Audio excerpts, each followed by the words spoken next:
Jessica, we are back for season 2. This is Dennis Gillan, the executive director of the Half a Sorrow Foundation, and we made it through season 1. Jessica Seel, can you believe it? I I honestly cannot believe it. I was thinking today, I was wondering, when was our first um episode? Do you remember? How long has it been that we've been doing this? Well, we did it for a while and we didn't launch. Here's what we did: we took our time to get season 1 under our belt Hmm. because people tend to binge listen. Like, I didn't want to launch season 1 and then we have episode 1 and then someone goes, "That was great. When's the next one?" Like, we have no idea. So we put about 10 of them in the can, and I think it was September we Wow. started. Wow. So here we are. We're recording this in January, and I have a comment about January in a second. If it feels like I'm low energy, January's got me down. I don't know what it is: seasonal allergy disorder or sad. I've Dennis, been in it's a gloomy day here. Come the on. weather. The weather does. I'm trying to pump it up for season 2, and I know what's going to pump me up. Even though I have a low energy day, and we have those.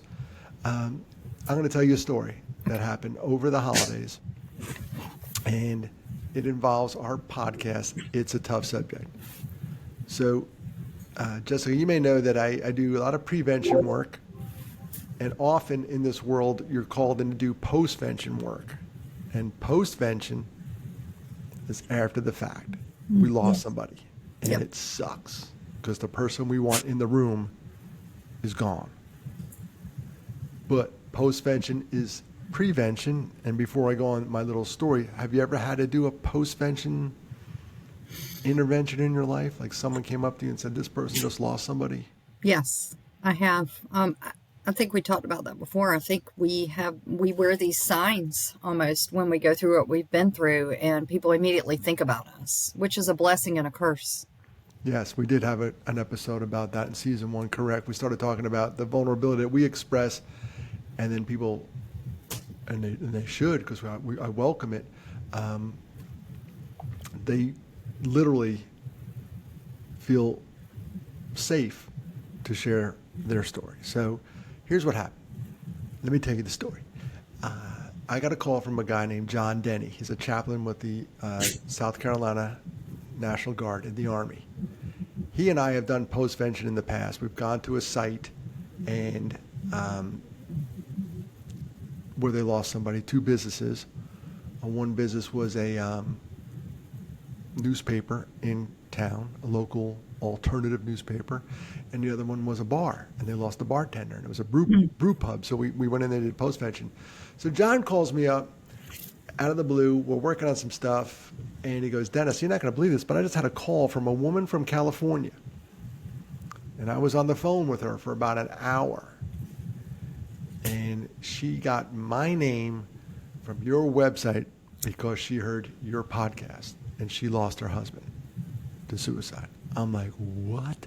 We didn't even launch it officially, but she heard it, investigated our website, Half a Sorrow, and then found out that we do postvention, investigated that website, Philos, which is brotherly love. Um, that's the name of the postvention wing that John Denny runs. Called him up live and got him on the phone. He said he talked to her for an hour. You know what Can that you? tells me? People are, they need, they don't necessarily always need a clinical medical treatment. They just need an ear, especially at this time, an understanding, non judgmental ear. It's unbelievable that that happened, and it went full circle. So the podcast originates on the East Coast, got pushed out, I guess, globally. If you have a platform like Spotify or Apple, you could listen to anywhere. Right. A woman hears it in a time of need, lost her husband, so she's in our little crappy ass club of survivors of suicide loss, which we don't want any more members, please. And then feels comfortable enough to call John. Yeah. And somewhere during the course of the conversation, he's like, "How did you get my number?" And she goes, "I heard a podcast called It's a Tough Subject." Wow. Isn't Crazy. that what that's our aim? it was huge affirmation. It was just, Right. that's why we do this, because there's people out there who are hurting like we are hurting. And for a recap, you lost your dad, I lost my two brothers, all to suicide. And we started talking about it after years of being silent, and now we can't stop. That's right. That's right. But Even though, we also represent hope because oh, if that's you it. remember when you're going through this, like there's no light. It's dark. You don't know when the light will come again. And I don't know, you and I both lost our family members, I think in the 90s, right? Like it's been for me 30 some odd years, and I know you around the same time because we've talked about this. We were young people. We're middle-aged now. And back then, it was you had literally nothing. Yeah, to recap the dates, they're burning in my mind, but one of them I really track well is 83 was my brother Mark. I was 20 when he died. My older brother Mark. I'm one of 5 kids: Sheila, Mark, then me, then Janice, and Matthew. And then Matthew was 11 years later, 94. And I know Matthew, the reason I mark Matthew's date is the last time I got drunk, and we talked about this, was the night of his funeral. So every time I think about sobriety, and when I do my presentation, I try to type out how many days I'm sober. And it's over at 11,000 now, but I use the date of the night before Matthew's funeral, because that's the last time I got hammered. So I know that one by heart. And almost every time I speak, it comes back, I say, to haunt me, just to remind me of what was. So for our listeners, this is Dennis's niche, and I'm his partner in this, and he's brought me into it, but he's has much more experience with this, and he's got a great voice for this and speaking, but you can tell today that he's struggling a little bit.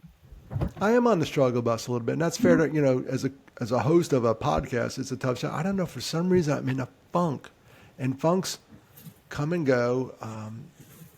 I feel like a caged animal. One of my outlets for mental health, is I go play tennis. And down in South Carolina, where I live, we get to play outside. My club does not have a dome. If you lived up north, or I remember when I lived in Chicago, they had a dome because you could play all year round. We don't have a dome. We play outside. But lately, the weather's been absolute crap.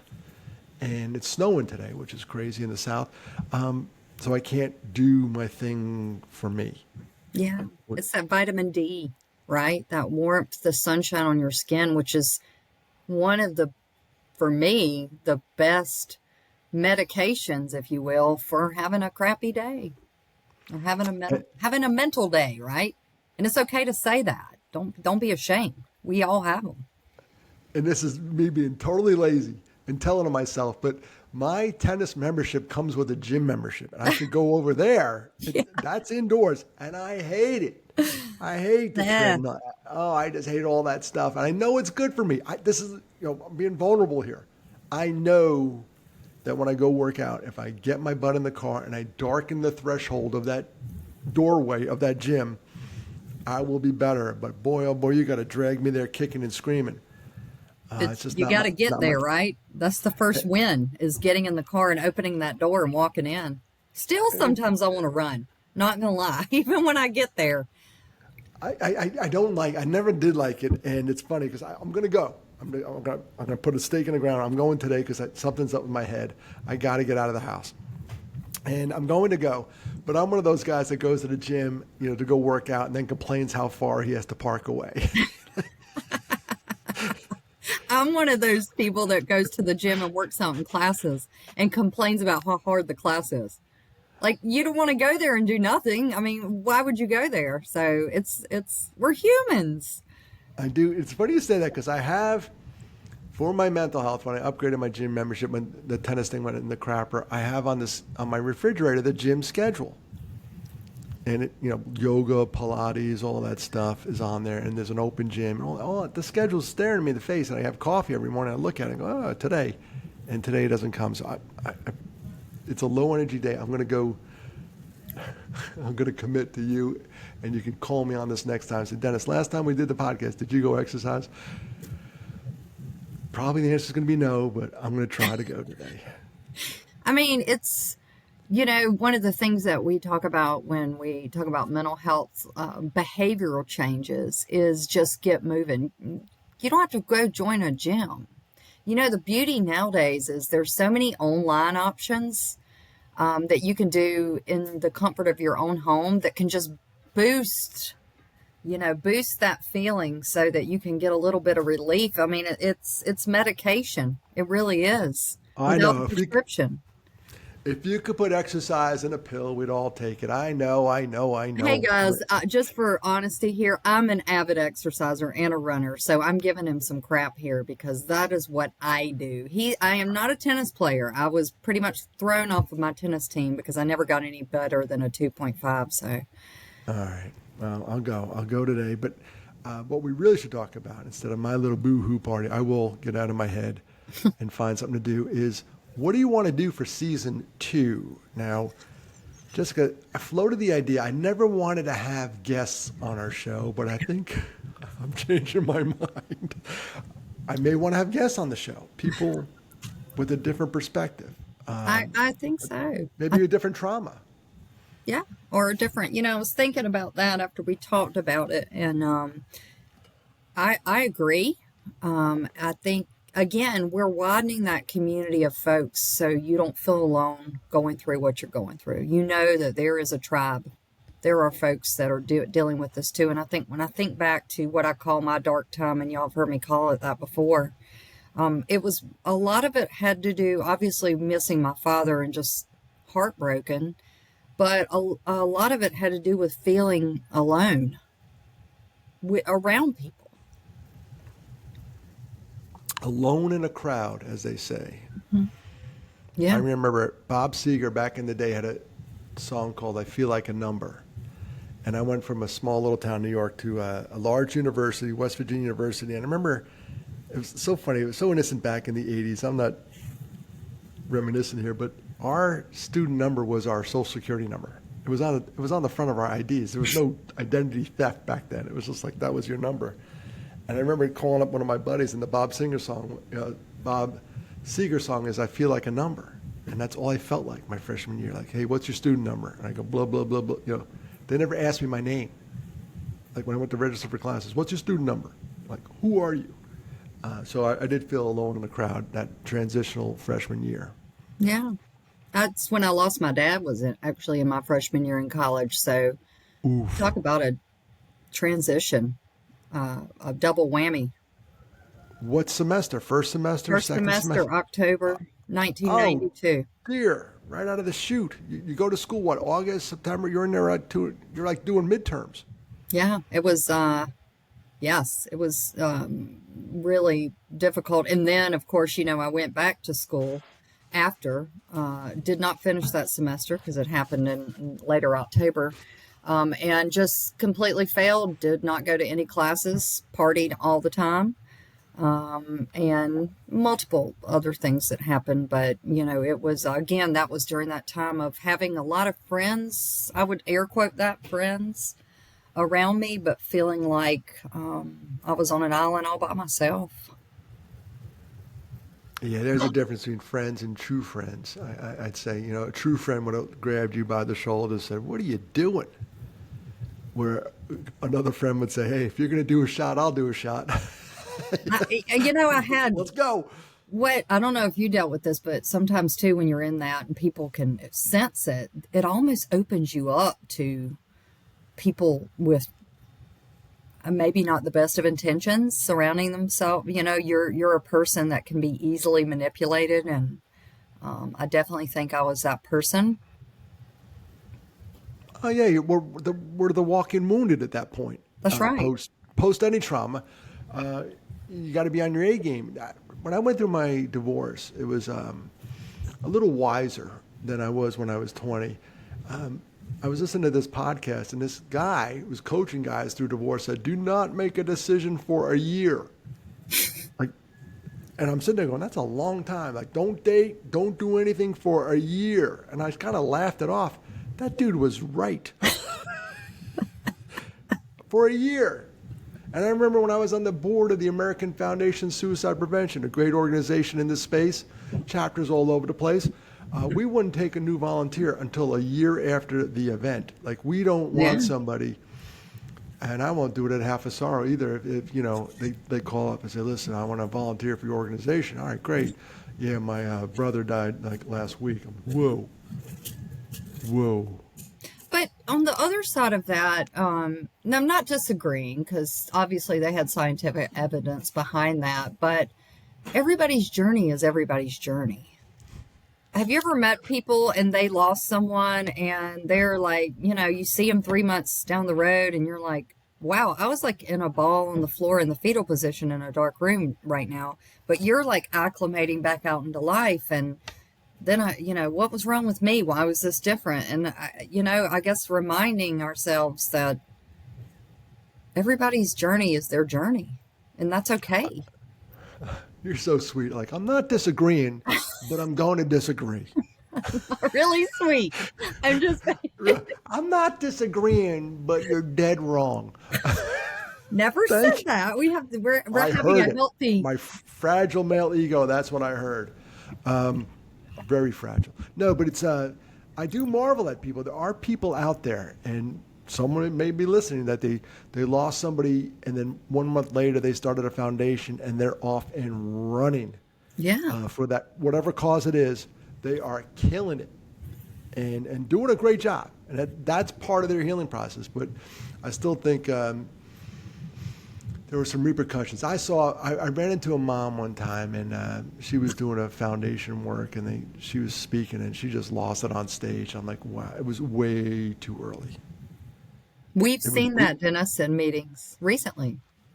oh yeah, it's brutal to watch. Yeah, it is. It is. And I mean, I don't know if you and I've talked about this too. The vulnerability is what I feel like, which is the magic sauce to everyone really being able to move forth with their grieving process. And, I also speak like you, and we've talked about this, and I keep it together most of the time, but I had one day when I didn't keep it together. It was probably like you're having kind of a crummy mind day, right? Like, I don't even know why. One thing I said and it just triggered. Man, I have to be honest with you. I was embarrassed. I was like, here I am standing up here in front of these people, and I start pretty much weeping, and I tried very hard to get it back together. But what happened from that was about 10 people came up to me and said, will you please come speak to this group? I think the vulnerability that we show as humans is really important. That tough exterior isn't always what it's cracked up to be. The people who determine if the room is safe, it's not the speaker, it's not you in front of those people, it's the people that are feeling vulnerable. They determine if the room's safe. So you literally stood there and cried. They went, all right, I'm crying on the inside, she's crying on the outside. I can relate to that. Yeah. And that's kind of cool. Yeah. I don't want to go on stage every time and cry, but I did change a picture one time on my brother Matthew. I think I told the story. I turned around and I looked at it on the screen behind me, and I just got crushed on stage. It just knocked me on my keister, and I had to take a time out. And I'm the presenter, and it was rough. It was rough. Feels like a literal punch in the gut, literally. Yeah, and it was kind of cool. I'll tell you the story. It was at Cornell University, and the students were so mindful. They were so good. I turned, I went, and I just had a moment on stage. And then I recognized the moment, the elephant in the room. I said, all right, I'm back. Sorry about that. They were so good the whole time. They were quiet. They gave me the moment. And I remember standing there, I'm like, Dennis, you're the speaker. You better start speaking. It might have been, it might have been like 20 seconds, but it felt like I was quiet for 20 minutes. And Yeah. like, come on, dude, this is your presentation. You better start talking. That just shows the change I feel like in our society today about being honest about, I've been in multiple meetings, and these are meetings where you have, state dignitaries in there. It is a coalition for suicide or other meetings that are focused around mental health. And people will say, I'm sorry, I haven't been present. I've heard, I had to seek treatment for my mental health. I was really struggling, or I had my own brush with suicide I had a really low day, and I just want to open up and tell this coalition. And those have been the most memorable and impactful meetings that I've ever been in, because it shows the human side in it. Because if you keep it in, it can be deadly. I Oh, believe. absolutely. You swallow your problems, your stomach keeps score. It comes out in unhealthy ways. We talked about post-traumatic behaviors in season one. Back to season two. Now, we have a network of people that have been impacted by traumas and other stuff. Yeah. When do we roll out the guests? When do we do it? You know what? We're in charge. I got a Now, couple now right we off the do top have of a my head. producer. We do have a producer keeping our little minds in line nowadays. Because Dennis and I, if you can tell, can go off on tangents, but that's why we have the chemistry that we hear we have. Um, Two people with ADHD going off on suicide. Tune in, everybody. It's a great show. No, we will have guests, and I will take the opportunity that if you have a story that you want us to investigate, if we start downloading this on the YouTube page and all that, there'll be access to comments. Let us know. You can write me at dennis@halfasorrow.org and say, listen, I know this guy, or I know this girl, or that person is me. I actually, one time, I got on a podcast for John O'Leary. He's an unbelievable speaker. He was burned over like 90% of his body when he was a kid. Unbelievable story out of St. Louis. And I love, still do, his podcast.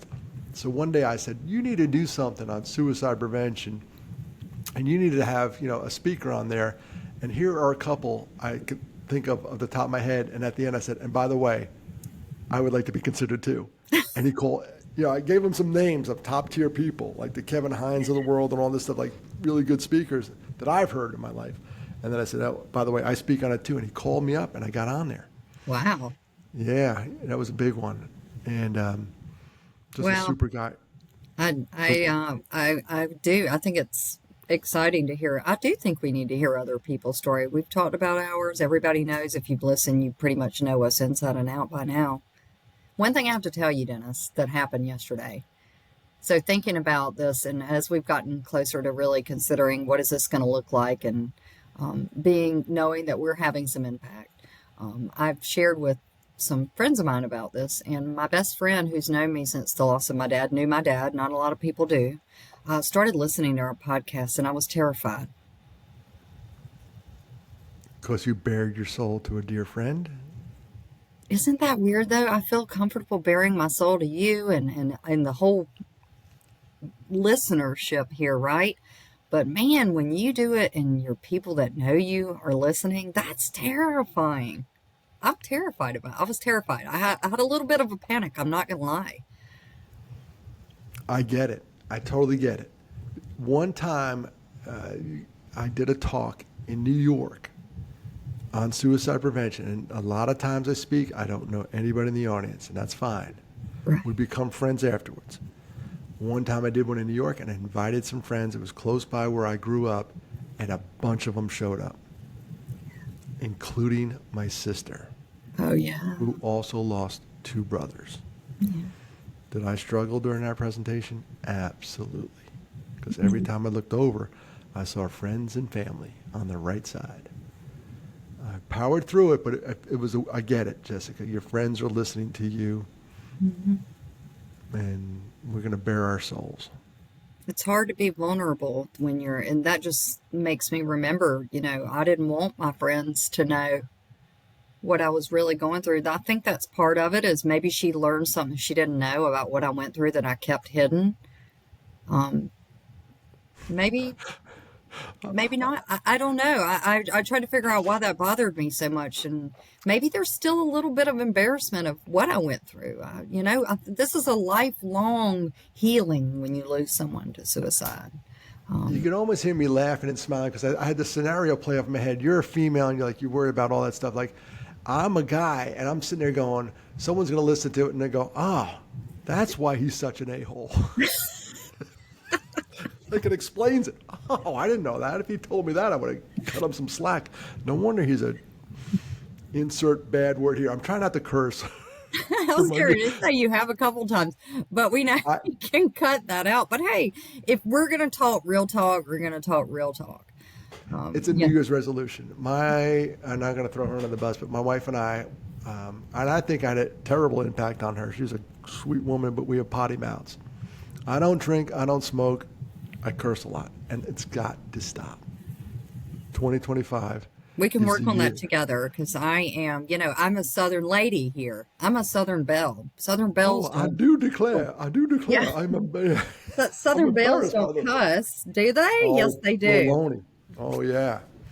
One thing I learned coming down south, where you guys are, and damn Yankee, it's snowing here, and it's we're all paralyzed, but and I'm kind of laughing because the snow is not that much. But one thing about Southern girls, I do notice they do like to cuss a little bit, and one thing that was immediately attractive to the girls down south was they know football, which was really crazy, like college football. They're like in like I live in SEC territory, so they were Yes, like, you do. Go oh Gamecocks. If you're yeah, they're on like, here, oh. I am a USC fan, um, through Uh, and my through. kid, my kid went to Clemson, so I got to part That's with you South there. Carolina, not Southern Cal, by the way. I I want got you it, to know the that. real USC. But the girls down here, they know football. Like I remember I went to a game at USC, and this girl's, oh, they're running a nickel back slot. I'm like, what are you talking about? I don't even know that.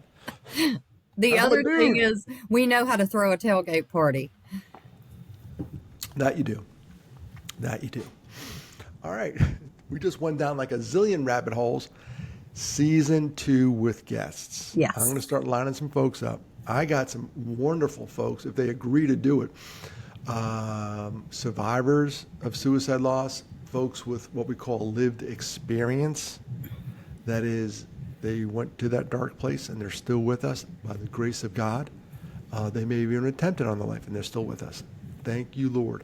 So we'll have a whole gamut. And there'll be, we could expand this bit because we focus on suicide and suicide prevention, and that's a pretty complicated grief, and it's a tough subject, as the name of our podcast. But there will be other folks out there that had their mental health severely impacted by a trauma that was not a suicide. That's right. That's right. They're out there. There's something happened, and it's funny because when we talk about our traumas, and when I do speak on stage or something, someone will come up to me afterwards and say, "Well, this happened to me. It's not as bad as what happened to you." I'm like, "Whoa, whoa, whoa, whoa, whoa, whoa! We're Oh, not doing the trauma. We're not doing the trauma Olympics here, pal. If it was bad for you, it was bad for you." people say things sometimes. I had somebody tell me, well, they lost their mom. You lost your dad. It wasn't as bad. True story. True story. Oh, I want one of the things that I think as a people we should work on is mindfulness when speaking. If you just don't let it come out, think even for the briefest moment. It could impact someone for the rest of their life if you say the wrong thing. Not to scare folks, but we definitely need to talk. Don't get me wrong. But I've heard all kind of crazy things, as I'm sure you have. I've heard things from, your dad, suicide is a sin. Take that as you will. Or your dad was a horrible, how could he be so selfish? Just terrible things. And we gotta get rid of that. And I think we're coming along. I really do. I feel like we're turning a corner. There's hope. oh yeah. I think the conversation got a lot better, and hopefully this podcast helps contribute to that as well. And what we're doing out there in the field, it has gotten a lot better. But you're right. Sometimes I had a little poster. I think my dad gave it to me because he knew I was going to say stuff, before I thought about it. It said, I remember it says, "Please be sure brain is in gear before mouth is engaged." And it was like a little tile, and he gave it to me. He's like, "Here, put this in your room." I'm like, "Do I need this?"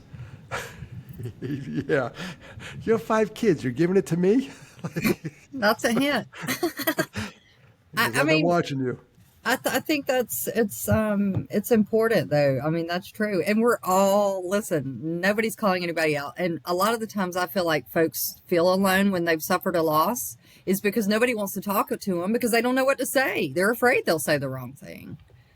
So maybe we think through what are, at some point we talk to folks and just, what are some things that we heard, but what are some things that we heard that helped?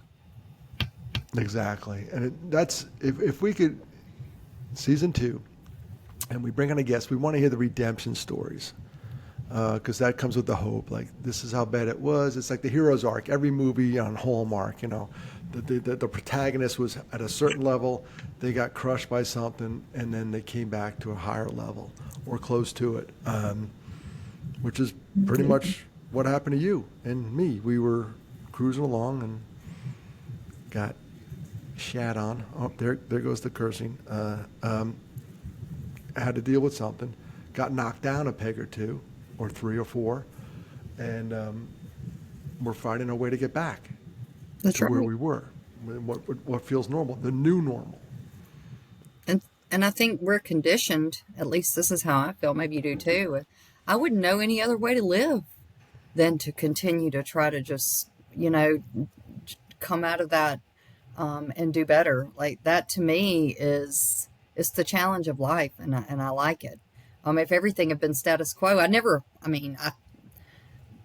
literally will be riding down the road thinking about these things, and I will say out loud, Dad, I know I'm going through these things, I'm doing these things, and I'm so proud of the work that I do, but I would give it all up if you were here. I literally said that. I don't want any, I don't know what I would be if it hadn't have happened, but man, I would be willing to take that risk to figure it out if I could have that person back. Oh yeah. Imagine, I always do that. You go in that la la land. Like, what would it be like to have my brothers today? And would they have kids? Would I have nephews, nieces? They died at 23 and 21 before they got rolling.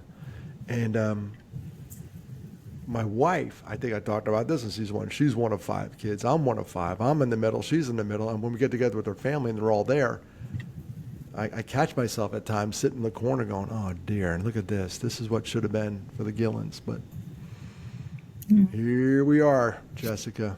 Here we are, Dennis. I think we're at time now. We're trying to do some good, though. Yeah. We made our misery our mission, and this podcast will help. We'll figure out season 2. We got great feedback for season 1. I'm going to push it out on social and all this other stuff. I did put a couple of things out on LinkedIn, and hopefully it's terrible, but I hopefully get people listen to the podcast, listen to you and I speak, and then get in touch and say, listen, we want more of what you're doing. And reach out to the foundation and all that good stuff. So come back on season 2, episode 2 with your dreams and aspirations, and we may have a guest. I may reach out to people this week that I know that I've met along this journey that have stories. And this is crazy, folks. When I come off the stage and someone tells me their story, I'm sitting there going, wow, you should have been on stage. How are you still standing? Yeah. You get stories like that. You're like, what? And they're smiling, and you're like, oh my gosh, I want to be like you. So we'll figure that out. I got a cool thing coming up here. I'm going to see a couple events I'm going to just plug real quick. I'm going up to Michigan to speak at Kevin's Song, which is a well-known suicide prevention, postvention conference named after Kevin Urso. It's in Michigan, in Detroit. I'm going up there. I'm presenting on Friday and Saturday. Saturday, I'm doing a survivors meeting, so I'm excited about that. It'll be preaching to the choir. My presentation goes first thing in the morning, then there'll be a panel. I don't know if I'll be invited on the panel. We'll see how the talk goes. They'll listen to me talk like, you don't have to be on the panel. You can go home now. That's happening. And then I'm putting a stake in the ground, Jessica. For years, I wanted to do a one-man show for my community, to take my talk. Often when I speak on suicide prevention, I'm hired by like a university or a corporate customer or a civic group like the Rotary Club or the SHRM, Society of Human Resource Managers folks. I'm going there January 16th down in Columbia. I go to those meetings, and it's a private, membership meeting kind of thing, or you're employed by this company and you get to go. So I'm doing a public talk in Greenville, South Carolina on March 18th. I'll be there. I'm putting a stake in the ground. This is how I work. I work backwards. I go when I rent the theater, and then I go, what the hell am I going to do? It's like signing up for a 5K when you haven't run a mile in your life. It's one of those things, but you're going to do it. I need a goal in front of me. I'm like that too. Maybe that's just part of, who we are. That's it. So that's going to happen. March 18th in Greenville. Hopefully this podcast gets out by then. If it gets out after that, you missed it. I'll come to your city. We'll do it again. It's a proof of concept thing, and I know the concept will work, but it's I just got to prove it, and it's going to happen at the Center Stage Theater in Greenville, March 28th, 7 o'clock. 18th. Singing. 18th. The 18th. Thank you. March 17th is St. Patrick's Day. The 18th is the day after, so all the Irish folks will be hungover, and they'll be singing, they'll be dancing, like Suicide the Musical. No, I don't know. It's not. I don't know how to do this right. I don't know how to explain my talk properly. It's off the wall. Yes, I talk about It's my brothers. not academic. It's not not a it's not lecture. highbrow. It's real. We'll laugh. When I met Dennis, the person that introduced us said, "You have to meet this man. He has the greatest ability to speak on this and keep folks engaged. Nothing academic or lecture wise. He just believed in you. So I haven't seen it yet, y'all. So I'm excited. You're in. You just tell them at the door you're with the band, and I'll get you in.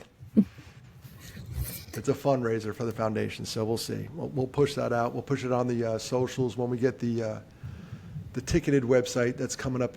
I wanted to have that up at January 18th, 2 months before. That's 8 weeks. That should be fine for people to sign up. So March 18th, Suicide the Musical. No, actually, I'm going to call it It's a Tough Subject. I'm going to name it after the podcast because it is a tough subject. It's a tough subject live. So I need you there because I'm going to introduce you as well. Well, if people are listening to this our first session of our second season, you found your community of folks. You're not alone. Yes, and it is a tough subject. We get it, and we're here for you. And if you want to reach out, please do. And I think that's about all I have for the opener for season 2, episode 1. And I look forward to more and more of these. Until my last dying breath, I think I'll be doing suicide prevention work, and that's okay.